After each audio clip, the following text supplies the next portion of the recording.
નમસ્કાર, તમે જોઈ રહ્યા છો મારો વાત ન્યૂઝ। વડનગરના શર્મિષ્ઠા તળાવના ડેવલપમેન્ટ માટે ₹17.28 કરોડના ખર્ચે તેમજ થોળ પક્ષી અભયારણ્યના ડેવલપમેન્ટ માટે ₹9.96 કરોડ મંજૂર કરાયા। રાજ્યસભાના સાંસદ નરહરી અમીને ગુજરાતના પ્રવાસન વિકાસને લઈ તાજેતરમાં રાજ્યસભાના સત્રમાં સવાલ કર્યો હતો, જેમાં પ્રવાસન મંત્રી ગજેન્દ્રસિંહ શેખાવતે જવાબ આપતા જણાવ્યું કે ચેલેન્જ બેઝડ ડેસ્ટિનેશન ડેવલપમેન્ટ પેટા યોજના હેઠળ ઉત્તર ગુજરાતના 2 પ્રવાસન સ્થળોને વિકાસવાની મંજૂરી આપવામાં આવી છે, જેમાં વડનગરના શર્મિષ્ઠા તળાવના ડેવલપમેન્ટ માટે ₹17.28 કરોડના ખર્ચે તેમજ થોળ પક્ષી અભયારણ્યના ડેવલપમેન્ટ માટે ₹9.96 કરોડ મંજૂર કરાયા છે।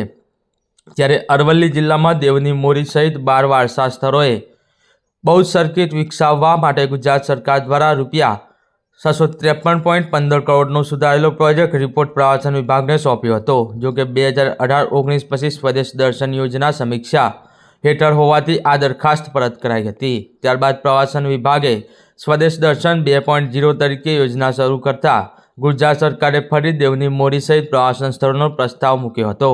આ યોજનાની ગાઈડલાઈન મુજબ જમીન સંપાદન વગર મંજૂરી મળી શકતી નથી। રાજ્ય સરકારના પ્રારંભિક માસ્ટર પ્લાન મુજબ દેવની મોરી સ્થળના વિકાસ માટે કુલ આશરે 206 હેક્ટર જમીનની જરૂર છે।